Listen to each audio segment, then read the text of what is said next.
कृषि उपज से आत्मनिर्भरता। इन्वेस्टमेंट छोटे शहरों में भी आए, आय को दुगना करने में सक्षम है।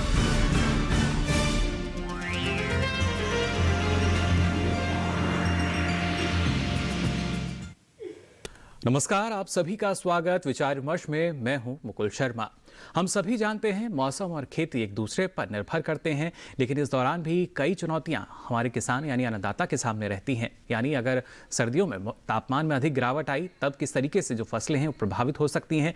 कई ऐसी फसलें हैं जिनको फायदा भी मिलता है, तो कहीं में हम देखते हैं कि जो पाले की वजह से नुकसान भी होता है। अभी हाल ही में हमने देखा कि शीतलहर की स्थिति बनी, और ऐसे में जो सीधे तौर पर अगर देखा जाए हमारी कृषि है किस तरीके से प्रभावित हो सकती है, और ऐसे में किसान जानकारी लेकर कैसे ना सिर्फ इस प्रभाव से बच सकते हैं बल्कि इसको अगर देखें तो इसका उपयोग वो कैसे कर पाएंगे। क्योंकि जो फसलें हैं इनमें सिंचाई की आवश्यकता होती है, लेकिन अगर बारिश हो रही है या तापमान में गिरावट है तो आपको शायद सिंचाई की आवश्यकता ना हो। इसके लिए हमारा भारत मौसम विज्ञान विभाग जो है लगातार आपको जानकारी पहुंचाता है। लेकिन आने वाले समय को अगर देखा जाए, जनवरी या फरवरी महीने को भी हम पूरा अगर देखते हैं तो यहाँ पर हमारे किसानों को किन किन बातों का ख्याल रखना होगा, किस तरह की सावधानी बरतनी होगी, इस विषय पर आपको हम जानकारी देंगे। और खासतौर से आज चर्चा करेंगे मौसम और खेती को लेकर। इसके लिए हमारे साथ आज विशेषज्ञ जो मौजूद हैं उनसे आपका हम परिचय करा देते हैं। हमारे साथ मौजूद हैं भारतीय कृषि अनुसंधान संस्थान में प्रधान वैज्ञानिक डॉक्टर अनंता वशिष्ठ जी। हमारे साथ मौजूद हैं भारत मौसम विज्ञान विभाग के उप महानिदेशक डॉक्टर आनंद शर्मा जी। नमस्कार। साथ ही कृषि विज्ञान केंद्र उजवा के बागवानी विशेषज्ञ डॉक्टर राकेश कुमार जी। आप सभी का बहुत बहुत स्वागत हमारे इस कार्यक्रम में। जैसा हमने आपको बताया कि आज खासतौर से हम बात करेंगे मौसम और खेती को लेकर, लेकिन आइए सबसे पहले एक नज़र डाल लेते हैं खास रिपोर्ट पर, जिसके जरिए आपको बताएंगे जो हमारी फसलें लगी हुई हैं वहां पर किस तरह का असर पड़ता है इस मौसम में।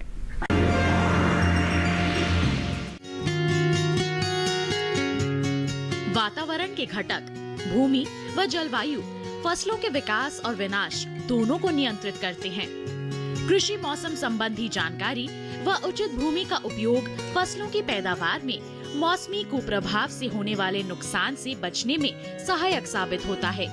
मौसम की जानकारी होने पर कृषि क्रियाओं को करने, खेत की तैयारी से लेकर फसल कटाई तक का काम आसानी से किया जा सकता है। यही नहीं, मौसम की सही जानकारी होने पर कीट, रोग, सूखा, पाला, ओले और कोहरा आदि के भी फसलों पर पड़ने वाले विपरीत प्रभावों से बचा जा सकता है। फसलों की अल्पकालिक या दीर्घकालिक योजना के अनुसार पूर्वानुमानित मौसम के आधार पर फसलों की सही किस्मों का चयन भी किसान कर सकते हैं। जनवरी का महीना सबसे ठंडा महीना होता है। ये महीना रबी मौसम में अधिक पैदावार लेने के लिए जरूरी कृषि कार्यों की दृष्टि से भी महत्वपूर्ण होता है। इस समय खेतों में कई तरह की फसलें लगी हुई हैं और मौसम के अनुसार इनकी देखभाल जरूरी है। रबी की सबसे अहम फसल गेहूं है। इस समय गेहूं में नाइट्रोजन की 1/3 संस्तुत मात्रा का छिड़काव करें। गेहूं की फसल को संपूर्ण अवधि में लगभग 35 से 40 सेंटीमीटर जल की आवश्यकता होती है।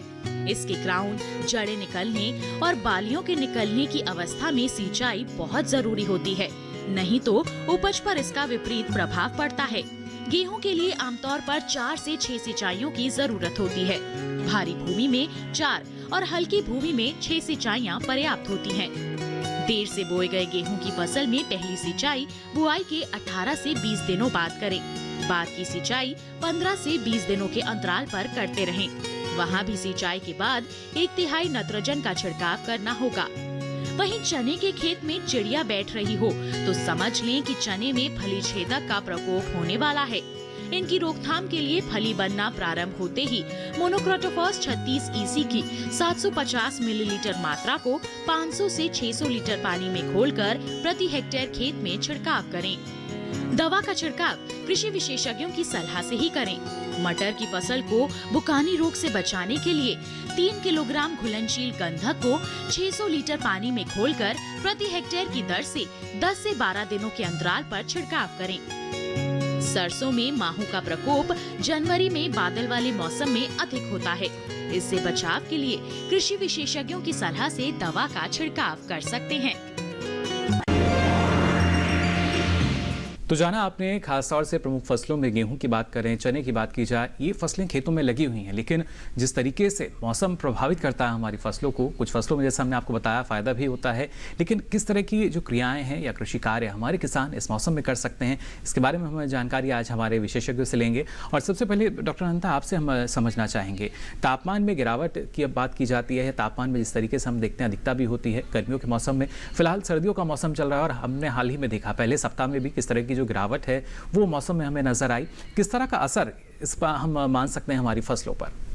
जी, जैसे कि अभी जनवरी का मंथ चल रहा है और जनवरी में जो भी फसलें लगी है, जैसे गेहूं लगी है, सरसों है या आपकी दलहनी फसलें हैं या सब्जी वर्गीय फसलें हैं, तो इन पे सब पे तापमान का काफ़ी असर पड़ता है। और जैसे कि आजकल आप देख ही रहे हैं कि न्यूनतम तापमान भी पिछले फर्स्ट वीक में जो है आपका जनवरी फर्स्ट में जो है माइनस में चला गया था, तो पाले की संभावना आ जाती है। जैसे ही तापमान 0 डिग्री या उससे नीचे चला जाता है तो पाला आ जाता है, तो पाले से फसलों को काफी नुकसान होता है जी। पाला हो गया, शीतलहर हो गई या कोहरा है, इन तीनों से ही जो है फसलों को काफी नुकसान होता है। और अगर हमको इसकी जानकारी सही समय पर मिल जाती है तो हम उनमें फसलों में प्रबंधन कर सकते हैं। मुख्य रूप से जैसे मैंने कहा कि पाला है, तो पाला का जो है पूर्वानुमान जो है किसान भाई बहन अपने खुद भी लगा सकते हैं। जैसे आपका है कि सुबह से आप देख रहे हैं कि हवा चल रही है, ठंडी हवा चल रही है और काफी चिल्ड है, 0 डिग्री के आसपास तापमान है, और दोपहर के बाद एकदम से जो है आपका हवा चलना बंद हो गया और आसमान आपका साफ है, तो उस दिन किसान भाई बहन ये जरूर अनुमान लगा सकते हैं कि सुबह के दफे आपका पाला गिर सकता है। और पाला से जो है फसलों में सबसे ज्यादा नुकसान होता है। वो इसलिए होता है कि जैसे कि आपकी कोशिका ही होती है, तो कोशिका के अंदर जो तरल पदार्थ होता है तो वो पानी से आपका ठोस में बदल जाता है, और ठोस का जो है हमेशा घनत्व ज्यादा होता है। घनत्व ज्यादा होने से जो कोशिकाएं फट जाती है, स्टोमेटा आपका बंद हो जाता है, ब्रेक हो जाता है, टूट जाता है। लेकिन प्राकृतिक रूप से भी जो नुकसान हो सकता है उससे बचाने के लिए भी हमारे जो विशेषज्ञ हैं लगातार किसान को जानकारी देते हैं। और जैसा आपने जिक्र किया कि जो पूर्वानुमान है वो पहले से जानकारी दी जाती है, इसकी जिम्मेदारी, इसका दारोमदार है हमारे मौसम विभाग पर। भारत मौसम विज्ञान विभाग की अगर बात की जाए, इस पर पूरी जिम्मेदारी रहती है। और इसी बारे में डॉक्टर आनंद शर्मा, आपसे भी हम जानना चाहेंगे कैसे सारी जानकारी जो है वो किसानों तक पहुंचाई जाती है और अभी का जो समय चल रहा है उस लिहाज से कितना महत्वपूर्ण? जी बिल्कुल, मौसम तो खासकर जैसे भी बदलाव आता है तो कृषि पे उसका दुष्प्रभाव या अच्छा प्रभाव पड़ सकता है जी। और जैसा कि अभी डिस्कशन हो रहा था कि शुरुआत में मतलब कि जनवरी की फर्स्ट को और उससे पहले जो है न्यूनतम तापमान काफ़ी गिर गए थे।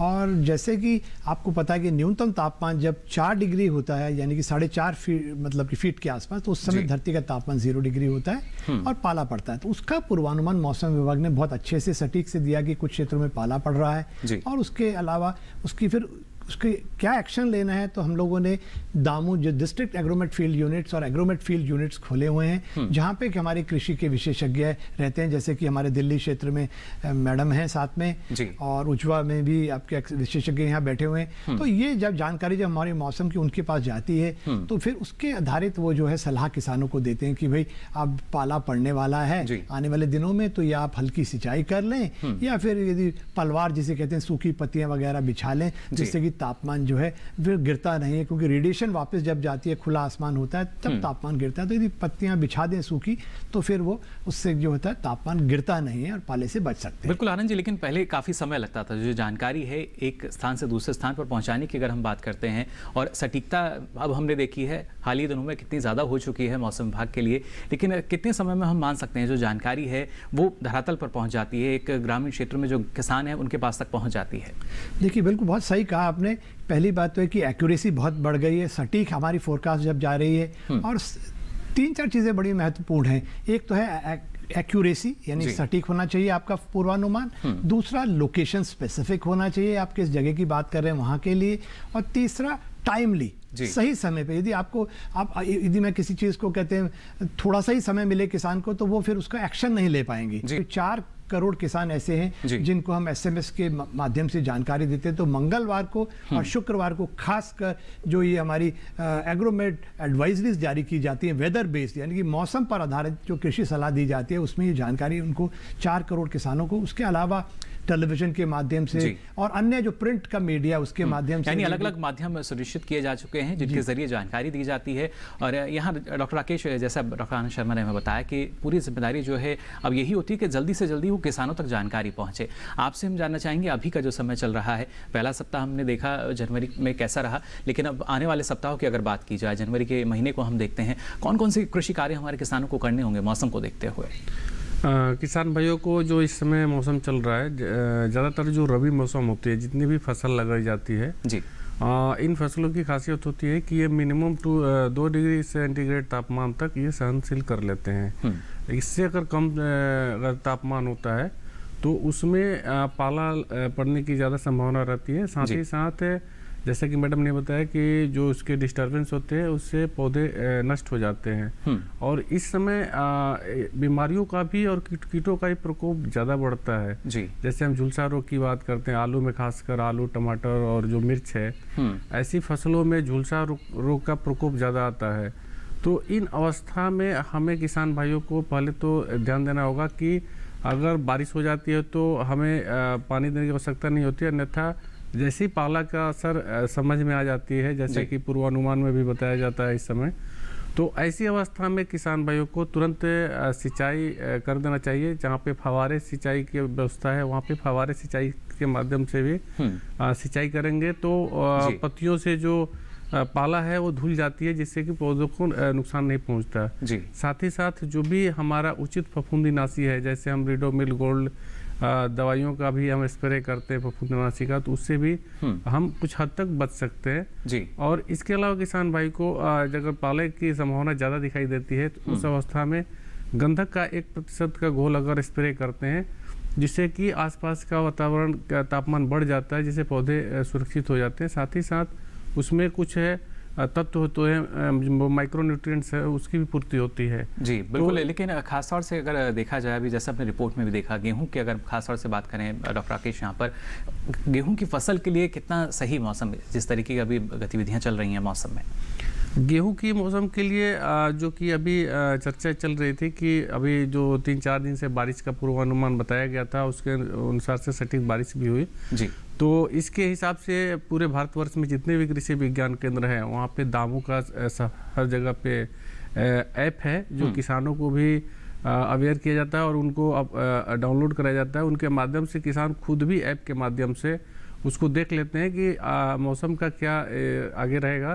तो उसमें किसानों को जैसे ही पता चल गया कि ये बारिश होने वाली है तो उन्होंने अपनी सिंचाई को रोक दी जी। और क्योंकि उनकी गेहूं में सिंचाई ज़्यादा जरूरत पड़ती है और कॉस्ट भी ज़्यादा आता है, तो एक बहुत फ़ायदा होता है किसानों को कि सिंचाई एक बच भी जाती है। साथ ही साथ अगर एक्सेस सिंचाई होती है जिससे भी कि गेहूं को नुकसान होता है जी, तो उससे भी किसान भाई बच जाता है। बिल्कुल। तो देखिए किस तरीके से जो लागत है आप उसको बचा सकते हैं अगर आपके पास पूरी जानकारी है, और इस जानकारी को आप तक पहुंचाने के लिए ना सिर्फ हम पूरी कोशिश करते हैं बल्कि हमारे जो विशेषज्ञ हैं वो अलग अलग स्तर पर हम मान सकते हैं कि सारी जानकारी आप तक मुहैया पहुंचाते हैं, मुहैया कराते हैं आपको।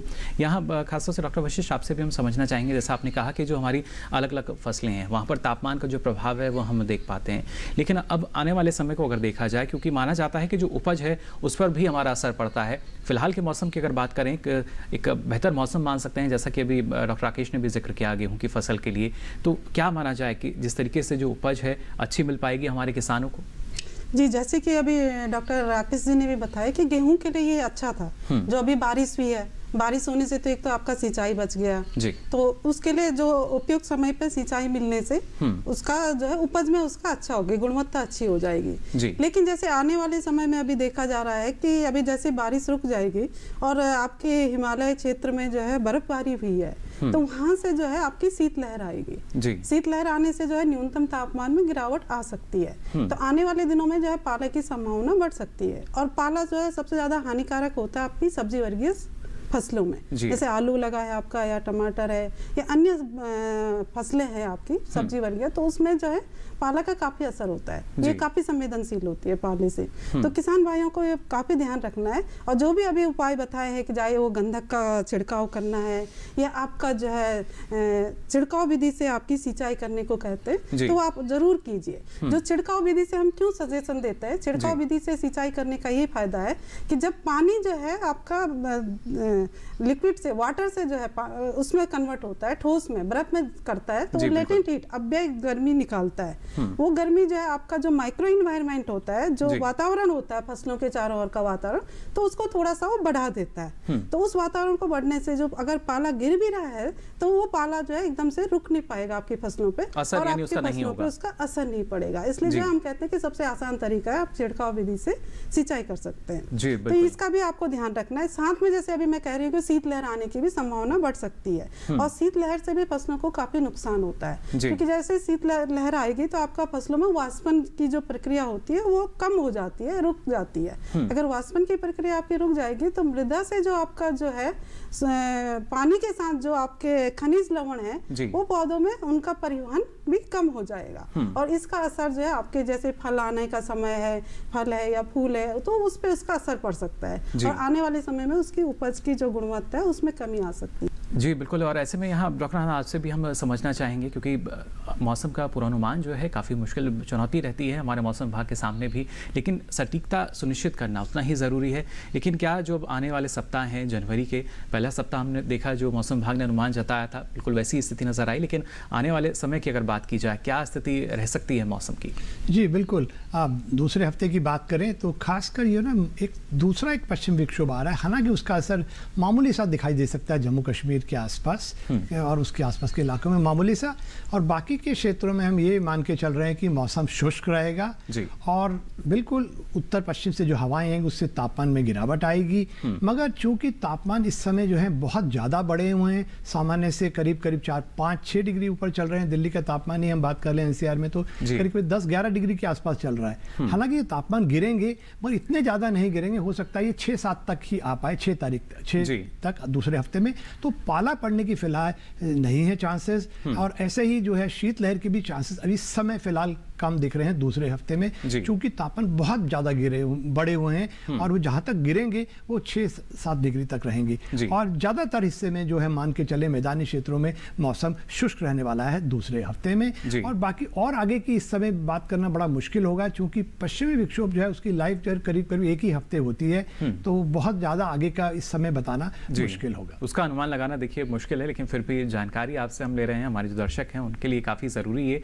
यहाँ डॉक्टर राकेश आपसे हम जानना चाहेंगे, जैसा कि आनंद जी ने कहा कि आने वाले समय को अगर देखा जाए तापमान में जो बदलाव है वो हमें नज़र आ सकता है, और अगर मैदानी क्षेत्रों में हम देखते हैं मौसम शुष्क रहेगा, उस लिहाज से किसान जो हैं कौन कौन से कृषि कार्य कर सकते हैं? किसान भाई जो रबी मौसम की फसलें लगाई गई है, ज़्यादातर फसलें हार्वेस्टिंग के स्टेज में चल रही है, और इस अवस्था में किसान भाई को बहुत ही ज़रूरी एहतियात बरतने की ज़रूरत है, क्योंकि हमारी सारी मेहनत जो है अगर थोड़ी सी असावधानी करते हैं तो हमारी बेकार जाएगी।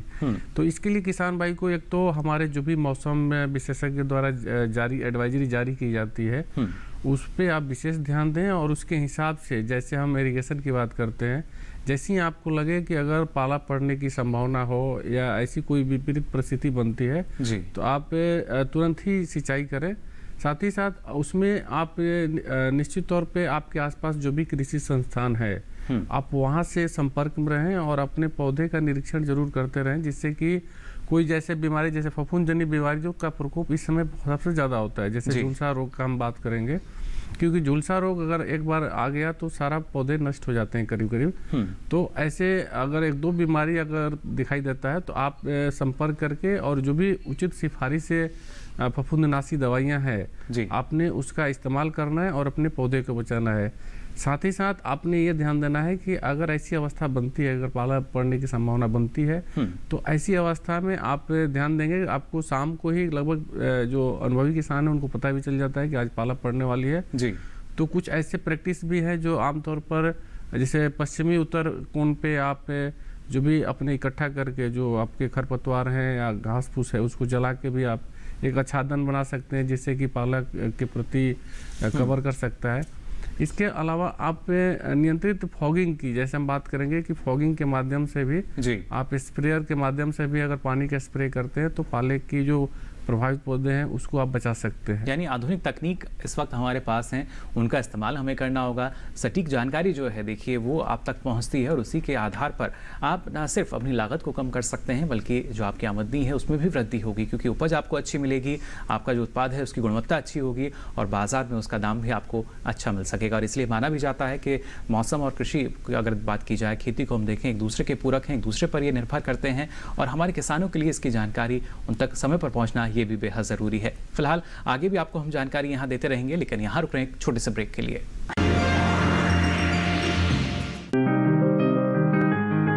बीमारियों से कैसे बचेगी फसल, मवेशियों की मुश्किलों का क्या है हल, कहां से लाएं बीज, कितनी लगेगी खाद, किसानों के हर फोन का विशेषज्ञ देंगे जवाब। देखिए हेलो किसान लाइव सोमवार से शुक्रवार शाम 6 बजे।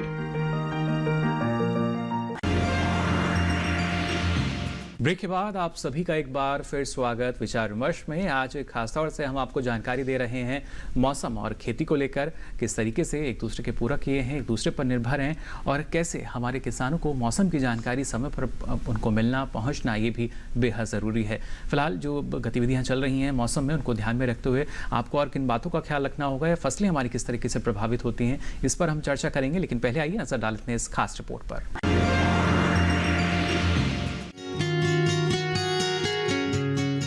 सर्दी का मौसम है। इस समय फसलों को ठंड से बचाना जरूरी हो जाता है।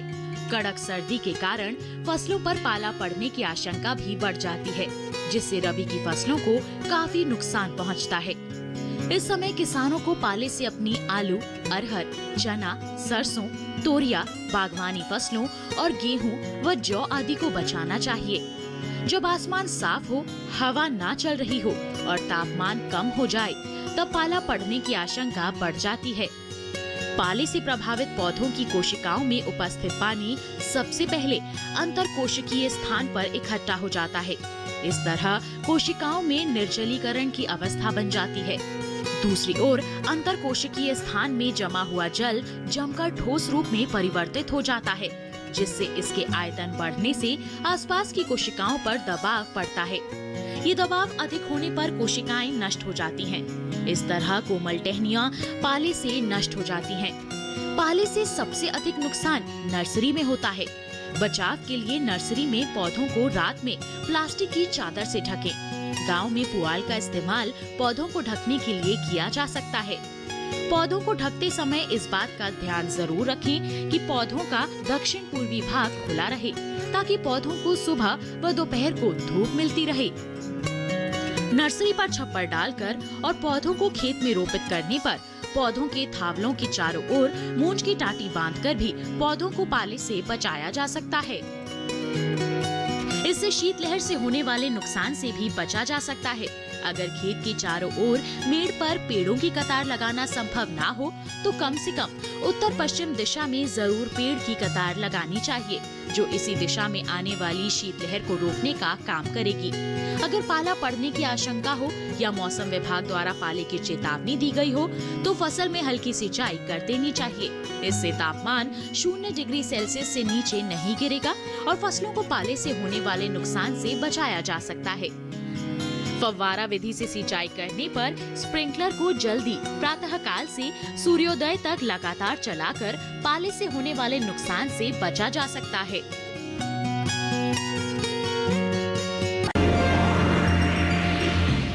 तो जाना आपने सीधे तौर पर अगर बात की जाए जो पाला है फसलों को कैसे प्रभावित करता है और उसके समाधान के लिए हमें क्या करना होगा, हमारे विशेषज्ञ लगातार ये इस पर जानकारी हमें दे रहे हैं। लेकिन खासतौर से डॉक्टर आनंद, अगर हम बात करते हैं ना सिर्फ पाले की बल्कि सर्दियों के मौसम में हम देखते हैं तापमान में गिरावट आती है, धुंध छाई रहती है, कोहरा भी रहता है। आने वाले समय की अगर बात की जाए तो क्या यही स्थिति हम मान सकते हैं कि कुछ दिनों तक जारी रहेगी? हाँ देखिए, एक तो है कि आने वाले दिनों में जैसा मैंने कहा कि मौसम शुष्क रहेगा और आसमान खुलेगा, क्योंकि ये पश्चिमी विक्षोभ जब आगे निकल जाएगा तो फिर उसके बाद जो उत्तर पश्चिमी हवाएं आएंगी, पहाड़ों से ठंडी हवाएं, उनके चलते तापमान में गिरावट आएगी। और चूंकि न्यूनतम तापमान काफ़ी बड़े हुए हैं, जैसे कि मैंने कहा दिल्ली का तापमान ही हम बात कर लें तो 11 डिग्री के आसपास है, ये गिर के ज़्यादा से ज़्यादा 6 के आसपास आएगा। तो इतना 6 डिग्री तक में जो है आपको पाला पड़ने की संभावना नहीं होगी जब तक ये 4 डिग्री नहीं आता न्यूनतम तापमान।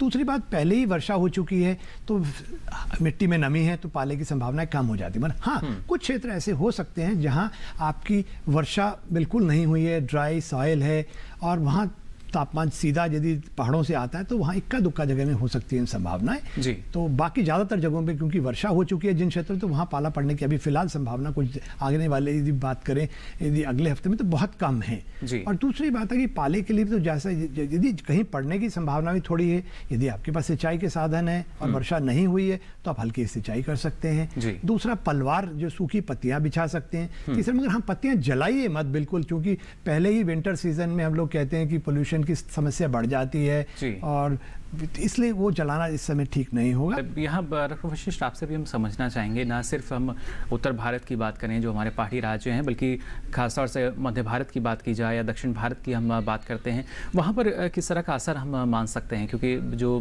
मौसम में परिवर्तन हम देखते हैं, बदलाव हम देखते हैं तापमान में, वहाँ के जो खासतौर से किसान हैं उनके लिए कितना लाभकारी इसको मान सकते हैं?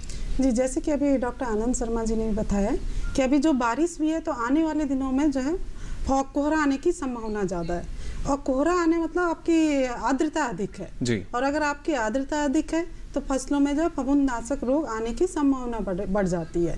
जैसे कि आपका झुलसा रोग है या आपका रस्ट है, आपका जैसे आगे जो है गेहूं में आपके रस्ट आते हैं जी।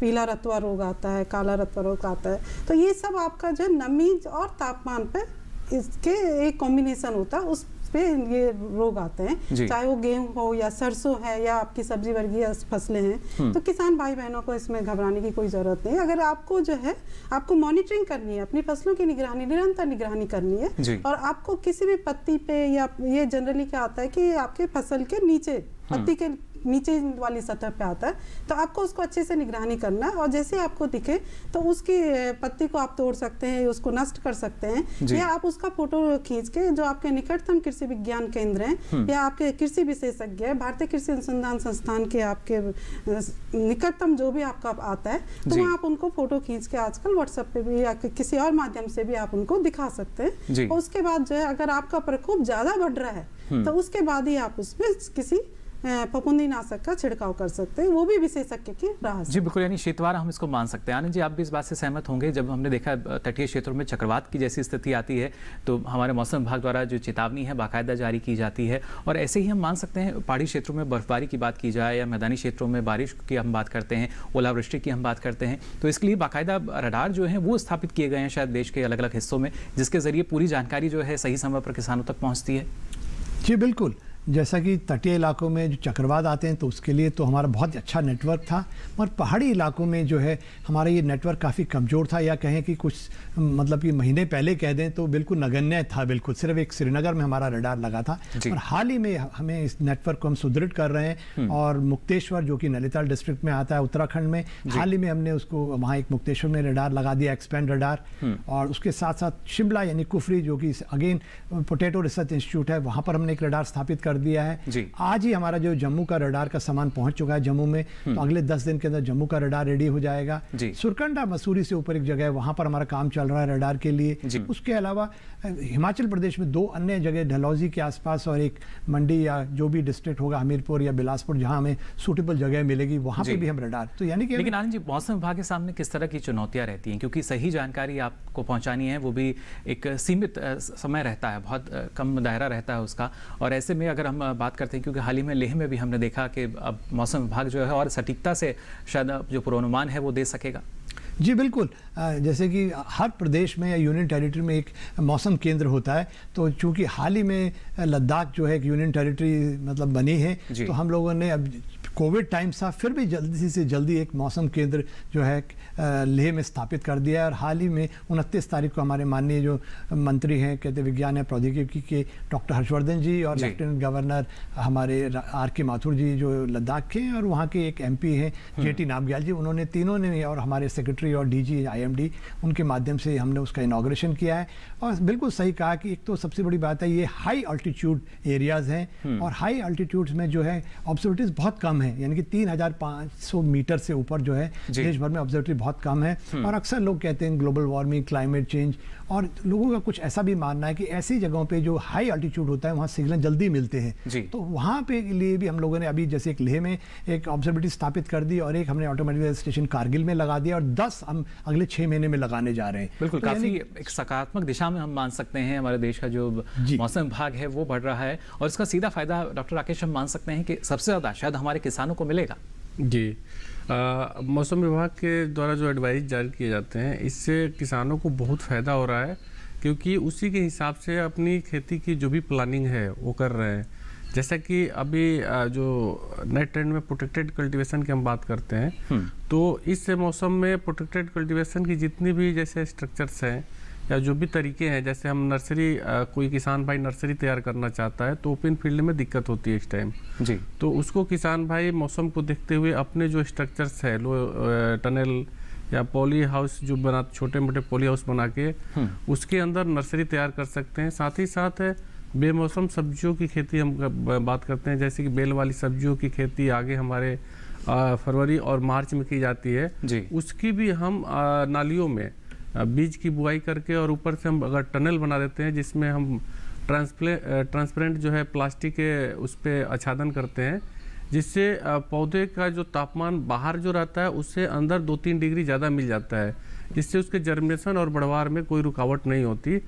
तो ऐसे तरीकों को अपना के किसान भाई कम समय में अधिक से अधिक मुनाफा कमा सकता है जी, और जिससे हम जो प्राकृतिक हमारा जैसे ये प्रकोप होगा जैसे कम तापमान का, उससे भी वो बच सकता है। जी बिल्कुल, यानी देखिए अगर प्राकृतिक रूप से भी किस तरह का प्रभाव हमारी फसलों पर पड़ता है तो उससे निपटने के लिए भी अब आधुनिक तकनीक जो है उसका सहारा लिया जाता है और इस तकनीक की सारी जानकारी जो है वो किसानों को सही समय पर पहुंचाई भी जाती है। डॉक्टर अनंता वशिष्ठ, अगर खासतौर से तकनीक के आधारित हम बात करते हैं तो किसानों को सही जानकारी समय पर तो पहुँचती है, लेकिन कभी कभी हम देखते हैं कि जानकारी होने के बावजूद भी एक सही जो कृषि प्रबंधन है या कृषि कार्य हैं वो किसान समय पर नहीं कर पाते। क्या आपको लगता है कि और ज़्यादा जो जागरूकता है उसकी आवश्यकता रह जाती है, क्योंकि मौसम विभाग द्वारा तो हम मान सकते हैं कि तय समय में, निर्धारित समय में जो जानकारी है वो किसानों तक पहुंचा दी जाती है? जी जी, ये आपने काफ़ी अच्छा सवाल पूछा है। जैसे कि अभी जो है मौसम विभाग द्वारा काफ़ी सटीक जानकारी मिल रही है। जैसे अभी बारिश जो हुई है, अभी 4-5 तारीख अभी जो बारिश हुई है, इसकी जो भविष्यवाणी थी वह 31 दिसंबर को ही कर दी गई थी। तो जैसे किसान भाइयों को ये सूचना पहले ही प्राप्त हो गई थी कि आपकी बारिश हो रही है, तो उनको सिंचाई रोकने के लिए और किसी भी प्रकार का छिड़काव, जैसे अभी बीमारियां थी, सरसों में ही था आपका चेपा रोग है या सफेद रतवा है, तो उनको छिड़काव, कीटनाशक का छिड़काव रोकने की भी सलाह दी गई थी। तो किसान जिन भाई बहनों ने ये सलाह मानी तो उनका फायदा हुआ। और किसान जैसे अगर एक किसान करता है, अगर उसका फायदा हो जाता है तो जो गांव के और किसान हैं वो भी उसकी कॉपी कर लेते हैं, नकल कर लेते हैं, भाई हाँ भाई उसका जो है एक सिंचाई बच गया, उसका कीटनाशक बच गया, तो उसका जो लागत थी, इनपुट लागत थी, उसमें काफी उसकी बचत हो गई है। तो और किसानों को भी वो जानकारी जैसे मिल जाती तो वो भी उसकी जो है कृषि कार्यकलाप है वो उस हिसाब से कर लेते हैं। तो ये जानकारी जो है सही समय पर किसानों को मिल जाती है और किसान भाई जो है जो भी कृषि कार्यकलाप है उसको सही समय पर उचित प्रबंधन कर लेते हैं, जिससे उनकी गुणवत्ता, जो फसल की गुणवत्ता होती है वो अच्छी होती है और गुणवत्ता अच्छी होने से उनको जो बाजार भाव है वो भी उसका अच्छा मिलता है। जी, अलग अलग माध्यम यानी हम मान सकते हैं और उन्हीं में से एक माध्यम दूरदर्शन किसान भी, जो कि सही समय पर आपको सटीक जानकारी जो है पहुंचाता है और इसके लिए हमारे जो विशेषज्ञ आज हमारे साथ कार्यक्रम में भी मौजूद हैं, हर क्षेत्र के जो विशेषज्ञ आपको जानकारी देते हैं। आज भी आपको बता रहे हैं मौसम और खेती को लेकर किस तरीके से कई ऐसी बातें हैं जिनको जानना आपके लिए बेहद ज़रूरी है। लेकिन आनंद जी, अगर देखा जाए, जैसा आपने बताया कि कुछ एक क्षेत्र में जहाँ पर अभी कमी महसूस की जाती थी वहाँ उन क्षेत्रों को दुरुस्त किया जा रहा है, लेकिन इसके साथ साथ अगर हम बात करते हैं ज़मीनी स्तर पर एक जो किसान है वो इन मौसम की बारीकियों को समझ सके बेहतर ढंग से, जो तकनीकी है या इसका जो वैज्ञानिक परिप्रेक्ष्य में अगर हम बात करते हैं, इन तकनीकियों को सरल तरीके से समझ सके, इसके लिए क्या कुछ किया जा रहा है? नहीं, देखिए इसके लिए सबसे बड़ी एक बात तो यह है कि हमारी जो भाषा होनी चाहिए बहुत बिल्कुल सिंपल भाषा होनी चाहिए, क्योंकि ये साइंस का सब्जेक्ट है तो हम ऐसी बात ना करें कि उनको बड़ा हाई फाई लगे और समझ ना पाए, तो वो बड़ी सिंपल भाषा में हम लोग कहते हैं कि। और एक दूसरा उसके साथ साथ जो रीजनल लैंग्वेजेस, मतलब कि यहाँ तो देखिए भारत में यदि आपको मालूम है तरह तरह की लैंग्वेजेस हैं हर स्टेट के अंदर, तो हमारा ये पूरा प्रयास रहता है कि हिंदी क्षेत्र में जो है हिंदी में ये जानकारी मतलब लोग किसान भाइयों को उपलब्ध कराई जाए। यदि आप तमिलनाडु में हैं तो तमिल में, और आंध्रा में तेलुगु, मलयालम में, केरला में, तो लोकल। उसके साथ साथ जो चैलेंज हम लोगों के सामने है कि आज किसान चाहता है कि जैसे, क्योंकि हम लोग ज़्यादा से ज़्यादा और अच्छी जानकारी दे रहे हैं तो किसान भी हमसे और डिमांड कर रहा है। यानी कि पहले जैसे हम लोग स्टेट लेवल पे जानकारी देते थे, प्रदेश स्तर पर, तो उन्होंने कहा नहीं नहीं हमें जिला स्तर पर, तो हम जिला स्तर पर आए। फिर उन्होंने कहा कि ब्लॉक स्तर पर, तो हमने ब्लॉक स्तर पर शुरू। अब किसान कहते हैं हम लोगों को गाँव के स्तर पर जानकारी दो। मगर फिलहाल ये बहुत बड़ा चैलेंज है हमारे लिए, क्योंकि जो मॉडल्स हैं, जो जनरल सर्कुलेशन मॉडल्स हैं जिनके आधार पर हम पूर्वानुमान देते हैं, वो अभी उस स्टेज पर नहीं पहुंचे हैं कि हम किसान के गाँव के स्तर पर दे सकें। मगर हाँ, कई बार ऐसा होता है जो सिस्टम बहुत मतलब कि जैसे बहुत अच्छा सिस्टम बना हुआ है, स्ट्रॉन्ग सिस्टम है, तो बहुत क्लियर होता है कि सब जगह वर्षा मिलेगी। मगर जब सिस्टम वीक होता है, मौसम का जो सिस्टम, उस समय थोड़ी दिक्कतें आती हैं। तो वो चैलेंजेस को भी हम निरंतर, हमारा प्रयास है कि हम नेचर को समझें, क्योंकि हम लोग कोशिश कर रहे हैं नेचर को इमिटेट करने के लिए। लेकिन आनंद जी, एक बदलाव हम महसूस यहाँ कर सकते हैं, और आप भी शायद काफ़ी हद तक इस बात से सहमत होंगे। जैसा आपने कहा कि ये मुश्किल होता है कि हर गाँव पर जाकर वहाँ की जो मौसम की स्थिति है उसको बताया जाए, लेकिन किसान जो है, हमने देखा था कि बीच में विश्वास में थोड़ी कमी आई थी मौसम विभाग पर, लेकिन फिर से एक विश्वास जो है वो अब उनका सीधे तौर पर हम देख सकते हैं, जो कि मौसम विभाग से जुड़ा हुआ है। जी बिल्कुल। अब तो काफ़ी सालों से मैं कह दूंगा कि, तो मुझे लगता है 20-25 साल पहले ऐसा होगा कि जब किसानों को शायद विश्वास नहीं होगा। अब तो निरंतर, मतलब कि अगर हम लोग सर्वे भी कर रहे हैं तो उनमें फीडबैक लेते हैं, कृषि मेले ऑर्गेनाइज किए जाते हैं और उनके साथ, किसानों के साथ जाके उनके गांव में बैठक की जाती है वैज्ञानिकों को, तो उसमें सब में जो फीडबैक मिल रहा है। और बल्कि अभी हम लोग, हमारे डिपार्टमेंट में एक परफॉर्मा बनाया है हम लोगों ने, जिसको हम सब जगह डिस्ट्रीब्यूट कर रहे हैं डिफरेंट सोशल मीडिया के माध्यम से, जिससे कि हम लोग को ज़्यादा से ज़्यादा लोगों का फीडबैक मिल सके। तो जो भी फीडबैक मिल रहा है वो अच्छा ही मिल रहा है। मगर हाँ, मैंने जैसे कहा कि क्योंकि माइक्रो क्लाइमेटिक कंडीशन में छोटे स्तर पे काफी बदलाव होते हैं, और वो भी खासकर पहाड़ी क्षेत्रों में, उनको जो है पकड़ना जो है, उसके लिए वैली स्पेसिफिक, मतलब कि उस कोई, जैसे आपकी अलकनंदा की घाटी है, घाटी में अलग बिहेवियर होगा। यदि पिथौरागढ़ की किसी घाटी में जाएंगे या उत्तरकाशी घाटी में, तो बिहेवियर अलग होगा। तो उसके लिए जो है काफी हमें प्रयास करना होगा, अच्छे मॉडल्स डेवलप करने होंगे, और बिल्कुल जिसे कहते हैं ना, गाँव के स्तर पर या वैली के स्तर पर पूर्वानुमान देना होगा। तो वो थोड़ा चैलेंज है। मगर हाँ, छोटे स्तर पर हम कर पा रहे हैं थोड़ी अवधि के लिए। नाउ कास्टिंग के जैसे रडार लगाए हैं, तो वो हमें डेफिनेटली 2-3 घंटे में यदि कहीं ओलावृष्टि होने जा रही है या भारी वर्षा होने जा रही है, उसमें काफी मददगार सिद्ध होगा। जी बिल्कुल। लेकिन यही हम कह सकते हैं, जानकारी जैसा आपने कहा कि अब कोशिश यही है कि हर गांव तक वो पहुंचे, और इसके लिए काफी हद तक हमारे जो कृषि विज्ञान केंद्र हैं वो भी हर संभव प्रयास करते हैं। यहाँ डॉक्टर राकेश, आपसे हम जानना चाहेंगे, क्योंकि जानकारी मौसम विभाग द्वारा जो है कृषि विज्ञान केंद्र तक भी पहुंचती है, और उसके बाद उस जानकारी को जो बाकी किसान हैं या आसपास के जो गांव हैं उन तक पहुंचाना, कैसे ये पूरी जिम्मेदारी निभाई जाती है? जितने भी कृषि विज्ञान केंद्र है वहाँ पे मौसम विभाग के द्वारा वहाँ पे ऑब्जर्वर हमारे यहाँ पे नियुक्त किए गए हैं, और वो समय समय पे जो भी ब्रॉडकास्टिंग होती है, एडवाइजरी जारी होती है मौसम विभाग के द्वारा, वो प्रत्येक गांव में अवेयरनेस प्रोग्राम के माध्यम से, ट्रेनिंग के माध्यम से, ऐप के माध्यम से समय समय पे पहुंचाते रहते हैं। जी। साथ ही साथ मैं ये बताना चाहूँगा कि जो भी कृषि विज्ञान केंद्र है, जैसे मौसम की एडवाइजरी जारी होती है, उसे नीड बेस्ड ट्रेनिंग हर गांव में आयोजित करते हैं। वहाँ पे गांव के लोगों को इकट्ठा करके और मौसम के बारे में विशेष जानकारी दी जाती है। साथ ही साथ उस समय एहतियात बरतने की और क्या करने चाहिए, ये सारी चीज़ें बताई जाती है। कैसा रुझान इसमें डॉक्टर राकेश किसानों का आपको नज़र आता है, जब जानकारी आप भी काफ़ी गाँव से जुड़े हुए हैं, किसानों से आप लगातार जानकारी जो है उनको पहुँचाते हैं, क्या रुझान उनका रहता है?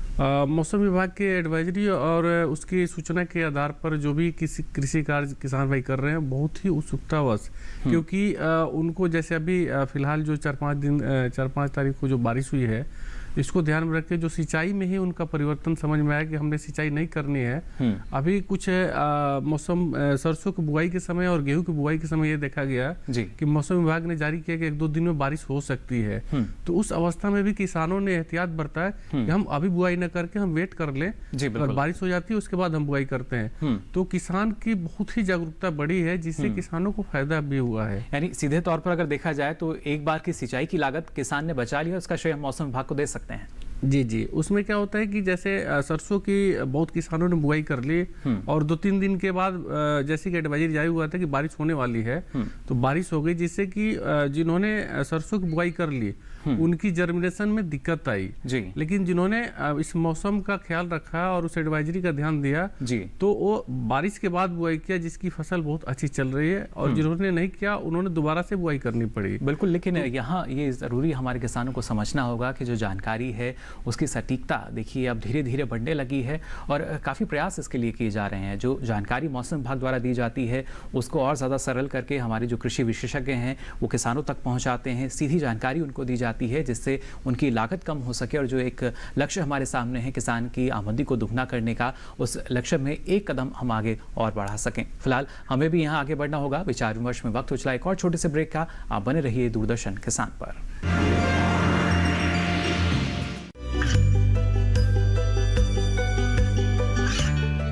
गांवों और पिछड़े क्षेत्रों में सरकारी योजनाओं की जानकारी पहुंचा।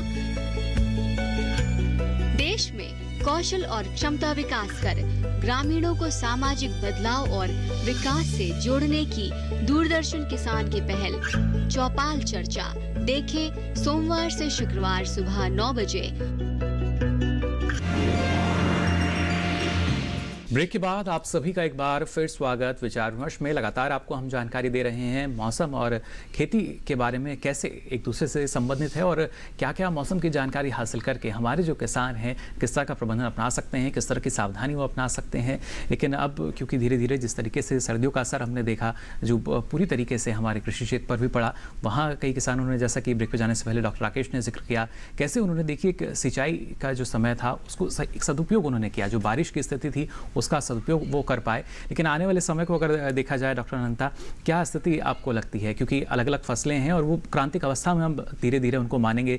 गेहूं की बात की जाए, चने की हम बात करें या दूसरी बागवानी की भी जो हमारी फसलें हैं, फलों की हम बात करते हैं, क्या वहाँ पर ज़रूरी होगा किसानों को किन बातों का ख्याल रखना होगा? जी, जैसे कि अभी डॉक्टर शर्मा जी ने भी बताया कि आने वाले दिनों में कई इलाकों में अभी मौसम शुष्क रहने की संभावना है जी। तो अभी जैसे गेहूं की फसल ही है तो गेहूं की फसल को सिंचाई चाहिए होती है। जैसे आपकी टिलरिंग स्टेज है या अभी मिल्किंग स्टेज आपके आए कि दूध बनने की अवस्था जो आती है जी, तो उसमें भी आपको सिंचाई की जरूरत पड़ती है। तो किसान भाई बहनों को यह ध्यान रखना है कि अगर बारिश की संभावना नहीं है तो आपको जो है विशेषज्ञ से आप पूछ लीजिए, मौसम वैज्ञानिकों के आप संपर्क में रहिए। तो आप अगर जानकारी मिल जाती है कि आपकी बारिश नहीं हो रही है तो आप उसमें सिंचाई दे सकते हैं। इसके अलावा जैसे अभी नमी अधिक है आपकी वातावरण में तो आर्द्रता अधिक होने से आपकी बीमारियां आने की भी ज्यादा संभावना होती है, तो आपको उसकी भी जरूर निगरानी करनी है। और मैं एक आपको बताना चाहती हूँ कि एक मेघदूत ऐप है जो कि भारत मौसम विज्ञान विभाग और भारतीय कृषि अनुसंधान परिषद के सहयोग से बना हुआ है। इसमें जो है मौसम की जानकारी रहती है। हर क्षेत्र, आप किसी भी भारत के किसी भी राज्य से हो या आप किसी भी क्षेत्र से हैं, चाहे वो कोई भी जिला है, तो वो वहां से आप उसकी जानकारी इस ऐप के जरिए उसकी जानकारी ले सकते हैं। इसमें आपको मौसम की जानकारी तो रहेगी, इसके साथ साथ जो है मौसम आधारित क्या खेती आपको करनी है, क्या कृषि में कौन से कार्यकलाप करने, उसकी भी आपको उसकी जानकारी मिल सकती है। और अगर आप जो है मौसम आधारित कृषि कार्य करते हैं तो इसमें आपको काफी फायदा है। इसमें ना केवल आपकी सिंचाई रिसोर्स सेविंग, जैसे हम कहते हैं कि सिंचाई की बचत हो रही है, मतलब आपके वाटर पानी की बचत हो गई है, तो आपकी रिसोर्स सेविंग हो रही है। तो रिसोर्स सेविंग भी हो रही है और आपकी जो लागत है, लागत में भी कमी आ रही है। अगर आपकी लागत में कमी आ रही है तो आपकी जो मुनाफा हम कहेंगे, मुनाफा में आपकी वृद्धि हो गई है। तो ये काफी आपके छोटे छोटे अगर जानकारियां आप समय समय पर लेते रहते हैं तो उससे आपके काफी फायदे होते हैं। जी बिल्कुल, काफ़ी फ़ायदा देखिए जो हमारे किसान हैं उनको मिल सकता है। डॉक्टर आनंद, अगर देखा जाए जैसे कि डॉक्टर अनंता ने भी बताया कि ना सिर्फ अगर हम बात करते हैं ऐप्स के ज़रिए, अलग अलग ऐप्स जो हैं वो हैं भारत मौसम विज्ञान विभाग की, लेकिन अब खासतौर से सोशल मीडिया एक ऐसा हम माध्यम मान सकते हैं जो कि काफ़ी प्रचलित है किसानों के बीच भी। उसके ज़रिए भी मौसम विभाग द्वारा कोशिश की जा रही है जो जानकारी है वो तय समय से पहले पहुँच सके। जी बिल्कुल, हमारे पास एक तो मेघदूत ऐप है, साथ साथ दामिनी ऐप है और ये ऐप्स तो हैं ही जी। साथ में हम लोग सोशल मीडिया में काफ़ी बढ़ावा दे रहे हैं क्योंकि आपको पता है अभी सभी लोगों के पास आजकल इंटरनेट कनेक्शन है, स्मार्टफोन्स हैं, तो और व्हाट्सएप ग्रुप, तो हम लोगों ने हर मतलब जैसे कहते हैं ना, स्टेट लेवल पे, डिस्ट्रिक्ट लेवल पर आपदा प्रबंधन के अलग बनाए हैं, कृषि वालों के अलग व्हाट्सएप ग्रुप बनवाए हैं, जिससे कि एकदम जैसे ही हम पूर्वानुमान जारी करें हमारे एकदम व्हाट्सएप ग्रुप से इमीडिएटली वो किसान तक पहुंच जाए। और उसके अलावा जो है सोशल मीडिया जो हमारे विभिन्न है, चाहे हमारे फेसबुक हो, चाहे हमारा ट्विटर हो, चाहे हमारा इंस्टाग्राम हो, सभी माध्यम से हम लोग, और साथ साथ हम लोग वीकली वीडियोस भी बना रहे हैं, उसको भी हम अपलोड कर देते हैं। उस वीकली वीडियो में पिछले हफ्ते मौसम कैसा रहा और अगले 2 हफ्तों में मौसम कैसा होने वाला है, वो जानकारी भी समय समय पर, मतलब कि आपको खासकर हर थर्सडे नाइट को हम जो ये वीकली वीडियोस बनाते हैं। और हमारा पूरा फोकस जो है, क्योंकि आप देख रहे हैं सटीकता बढ़ चुकी है और हमारे लगभग जो है 4 करोड़ किसानों तक हम SMS पहुंचा रहे हैं, मगर वहीं हमारे पास जो किसान है शायद 9 करोड़ किसान हैं, तो 5 करोड़ किसान अभी जो भी है उनके पास हमें व्हाट्सएप के माध्यम से, सोशल मीडिया के माध्यम से, DD किसान के माध्यम से, रेडियो और अन्य माध्यमों से और सोशल मीडिया के से पहुंचना है। तो आउटरीच जो है हमारी वो है, जो जैसे कहते हैं लोगों तक जानकारी पहुंचाना है, उसको और सुदृढ़ करने की मुझे लगता है ज़रूरत है। और उसमें हमारा जो है, चाहे वो कृषि मंत्रालय हो और कृषि विज्ञान केंद्र हैं और हमारे जो डिस्ट्रिक्ट दामूज हैं, डिस्ट्रिक्ट एग्रोमेट फील्ड, ये सभी लोग जो हैं वैज्ञानिक जो वहाँ कार्यरत हैं वो हमारे साथ बिल्कुल जुड़े हुए हैं। और हम सब मिलकर बिल्कुल, हमें पूरा विश्वास है कि आने वाले मतलब 1-2 वर्षों में हम सभी जो है 9 करोड़ जो है किसान हैं उन तक पहुंच पाएंगे। और जैसा कि हमने बताया कि हम लोग उनकी लागतें नहीं कम कर रहे हैं। हम यदि बाय चांस मान लीजिए कि बीमारी लगी है, अभी वर्षा है, तो हम कहते हैं उनको मतलब आपके स्प्रे मत करिए, तो आपका केमिकल बच गया, अन्यथा वो केमिकल वॉश आउट हो जाएगा, फफूंदीनाशक, और वो जाके नदी में, जमीन में जाके मतलब कि हमारे पर्यावरण को भी खराब करेगा। तो हम पर्यावरण बचाने में भी मौसम विभाग का रोल है। लागत पानी बचा रहे हैं हम लोग, हमारे पर्यावरण को बचा रहे हैं और उसके साथ साथ हेल्थ भी बचा रहे हैं, क्योंकि वही पानी में जब कीटनाशक जाएंगे तो मच्छियां उसको खाएंगी, और कोई इंसान मच्छी खाता है तो वो सारे कीटनाशक उनके पास आ जाएंगे। तो इसी वजह से कहते हैं जो एक से दूसरी कड़ी जो जुड़ी हुई है उसको समझना हमें बेहतर होगा और सबको अपनी जिम्मेदारी यहाँ निभानी होगी। डॉक्टर राकेश, आपसे भी हम समझना चाहेंगे, जैसा डॉक्टर आनंद ने भी कहा कि कृषि विज्ञान केंद्र जो है महत्वपूर्ण भूमिका में रहते हैं, लेकिन क्या आपको लगता है कि जो चुनौतियाँ हैं वो अभी कम नहीं है? किसानों तक कृषि विज्ञान केंद्र जो हैं वो लगातार उनकी पहुँच में रहते हैं, लेकिन फिर भी कहीं आपको कुछ कमी नज़र आती है इसमें? जो कृषि विज्ञान केंद्र है, समय समय पर किसानों को इसके प्रति जो भी एडवाइजरी जारी किया जाता है विभिन्न सोशल मीडिया के माध्यम से भी, क्योंकि हर कृषि विज्ञान केंद्र है जो व्हाट्सएप ग्रुप ब्लॉक वाइज बनाए हुए हैं, और जो भी एडवाइजरी होती है समय समय पे वो जारी की जाती है। साथ ही साथ मैं ये बताना चाहूँगा कि जो भी किसान भाई है उसके लिए जो प्रजाति, क्योंकि अभी बहुत सारी ऐसी प्रजातियां भी डेवलप की गई है जो कि जो ठंडे के प्रति सहनशील, जो पाला से बचाने के प्रति रेजिस्टेंट वैरायटी भी इजाद की गई है। इसका किसान भाई ज़्यादा से ज़्यादा प्रयोग करें। इसके अलावा समय का, क्योंकि बहुत इम्पोर्टेंट है कि अगर किसान भाई समय का ध्यान देते हैं, क्योंकि आमतौर पर ये देखा जाता है कि जनवरी के आसपास ही पाले की जो संभावना रहती है ये पड़ती है, तो इसको ध्यान में रखे हुए हम फसल की जो बुआई का समय है थोड़ा बहुत आगे पीछे करके भी हम इस चीज़ को बचा सकते हैं। क्योंकि अगर इस समय अगर हम फ्लावरिंग और उसकी बात करते हैं, फ्रूटिंग की बात करते हैं, तो अगर पाले की संभावना होती है तो उस टाइम फ्लावरिंग और फ्रूटिंग की जो पोलिनेशन क्रिया है जो ब्रेक हो जाती है, जिससे कि हमें फसल का बहुत भारी नुकसान होता है। तो थोड़ा सा समय का भी ध्यान रख के हम प्रैक्टिस को भी आगे पीछे करके अगर बुआई करते हैं तो इससे भी बच सकते हैं। साथ ही साथ हम जो न्यूट्रिएंट की मैनेजमेंट की बात करते हैं और सिंचाई की, तो सिंचाई का भी हम मौसम के अनुसार से, जैसा कि बहुत चर्चा भी हुई कि जैसे ही कोई भी पूर्वानुमान होता है कि 4 दिन के बाद बारिश होने वाली होती है, तो उसको ध्यान में देखते हुए ही हमें सिंचाई की व्यवस्था करना है। और समय समय पे हमें वीड, क्योंकि एक वीड्स जो है बहुत बड़ा प्रॉब्लम है, वीड्स भी बहुत बड़ा कारक होता है जो कि लागत को कहीं ना कहीं बढ़ाते हैं हमारे किसान। जी, तो उसमें पौधे को वीक भी करते हैं, जो कि अगर इस अवस्था में, पाले की अवस्था में पौधे को ज़्यादा डैमेज होता है, तो हमें वीड्स का भी नियंत्रण करना है। साथ ही साथ हमें अन्य प्रैक्टिस, जैसे हमें अगर परमानेंट कहीं पे हमारा फार्म हाउसेज है, ऐसी जगहों पे हम ऐसे स्ट्रक्चर, जैसे हम ऊंचे ऊंचे पेड़ का फेंसिंग कर दें, जिससे कि शीतलहर या जो हमारे ठंडी हवा आने का रास्ता रहता है वो रुक जाता है, जिससे कि पौधे जो हमारी फसलें हैं वो बच जाती है। तो हम बाढ़ के माध्यम से भी इसको बचा सकते हैं। यानी जानकारी होगी तभी जो उपाय हैं हमारे किसान समय पर कर सकेंगे, और उस जानकारी के लिए लगातार देखिए अलग अलग माध्यम आपके पास हैं जिनका अब और ज़्यादा इस्तेमाल आपको करना होगा। सही समय पर मौसम की जानकारी आपको मिल पाएगी। अब यहाँ डॉक्टर अनिता आपसे अंतिम टिप्पणी हम लेना चाहेंगे हमारे सभी विशेषज्ञों से। आपसे शुरुआत करना चाहूँगा, क्या कुछ और सलाह देना चाहेंगे आप किसानों को? जी, जैसे कि मेरी सलाह यही है कि किसान भाई बहनों को मौसम आधारित खेती करनी चाहिए, लेकिन अभी भी जो है हमारे पास एक बड़ा चैलेंज है कि ये जानकारी हर किसान को कैसे पहुंचे, क्योंकि भारत जैसे कि हम जानते हैं कि बहुत बड़ा विशाल देश है और इसमें काफ़ी गांव है, और कुछ गांव तो इतने दूर दराज में हैं कि उनके पास, अभी मैं जानती हूँ कि उनके पास कई किसान भाई बहन ऐसे हैं कि उनके पास स्मार्टफोन नहीं है जी। तो वो कहाँ से व्हाट्सएप देखेंगे, कोई ऐप अपने फ़ोन में डाउनलोड करेंगे। तो उनके पास जैसे अभी आपका माध्यम है डीडी किसान है, ये जो दूरदर्शन है, वो अभी टीवी या लाइट जो है मेरे को लगता है कि अधिकांश गांव में पहुंच चुकी है, तो वो डीडी किसान के माध्यम से जो है मौसम की जानकारी ले सकते हैं और मौसम आधारित कृषि कर सकते हैं। तो अगर मौसम आधारित कृषि करेंगे तो उनकी लागत में तो कमी आएगी, उनके उपज में वृद्धि होगी, साथ ही जो रिसोर्स सेविंग है वो भी उनकी होगी। जी, मौसम आधारित कृषि की तरफ हमें आगे बढ़ना होगा। डॉक्टर आनंद, आप क्या इसमें जोड़ना चाहेंगे? खासतौर से हमारे, अगर हम ग्रामीण क्षेत्र की बात करते हैं, कैसे वहाँ आने वाले समय में और जो जानकारी है और उसकी सटीकता मजबूत होगी?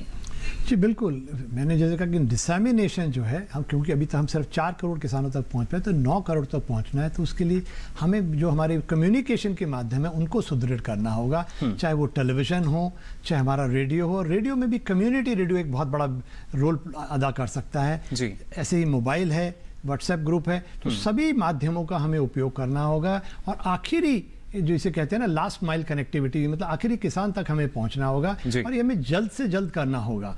तो इन्हीं साथ मैं ये भी कहना चाहूँगा कि सभी किसान भाइयों को नव वर्ष की शुभकामनाएं, और इस नए साल के अंदर आप जो है अपनी जो हमारी वेदर की इंफॉर्मेशन है उसको ज़रूर उसको इस्तेमाल करें और अपनी अच्छे मौसम का फ़ायदा उठाएं और ख़राब मौसम से अपनी फसल को बचाएं और अपनी उपज को दुगुना करें। जी, उपज को दुगना करना होगा, साथ ही आमदनी दुगनी हमारे किसानों को यहाँ पर करनी होगी, और उसके लिए लगातार हर संभव प्रयास जो हैं किए जा रहे हैं। डॉक्टर राकेश, आपकी क्या अंतिम टिप्पणी रहेगी यहाँ? मैं किसान भाइयों को कहना चाहूँगा कि जो भी क्रॉप का सिलेक्शन हो ऐसे मौसम में लोकेशन और रीजन स्पेसिफिक, और जो भी इससे सहनशील, जैसे हम बात करेंगे कि मूली, गाजर और ऐसी जो प्रजातियां हैं जो कि पाले के प्रति अवरोधी होती है, तो ऐसे चीज़ों का हम जो भी रीजन में हमारा फसल हो सकता है इन चीज़ों का सिलेक्शन करें। साथ ही साथ क्योंकि हम बात करते हैं कि हमें आमदनी दोगुनी कैसी करनी है, तो कम से कम एरिया में हम अधिक से अधिक आमदनी कैसे ले सकते हैं, तो इस अवस्था में सबसे सूटेबल होता है वह है प्रोटेक्टेड कल्टीवेशन।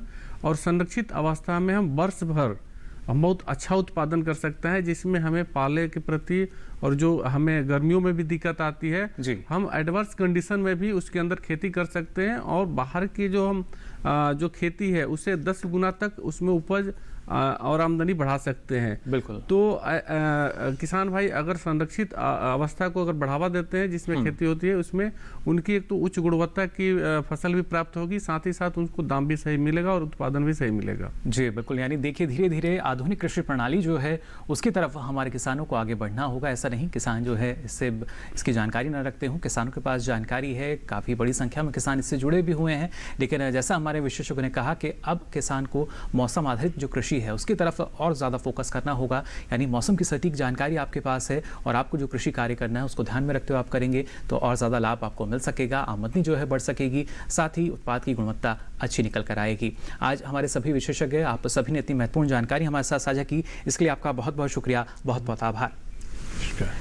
तो यहाँ जाना आज आपने मौसम और खेती की अगर बात की जाए किस तरीके से इनकी जो निर्भरता है वो नज़र आती है, और अगर इसकी सही जानकारी जो हमारे किसान हैं, खेती की पूरी जानकारी उनको होती है, लेकिन अगर आपके पास मौसम की भी सटीक जानकारी होगी तो आपके लिए जो खेती का कार्य है, कृषि कार्य जो है उसमें कुछ सरलता आ सकेगी, और जो कि सीधा असर करेगी आपके लाभ पर, जो आपको कभी कभी मौसम की वजह से नुकसान झेलना पड़ जाता है, उससे आप बच सकेंगे और अपनी आमदनी को बढ़ा सकेंगे, यानी अपने आप लाभ को बढ़ा सकेंगे। तो आज फिलहाल के लिए विचार विमर्श में बस इतना ही, फिर हाजिर होंगे, किसी नए विषय पर भी करेंगे चर्चा, लेकिन आज के लिए दीजिए इजाजत, नमस्कार।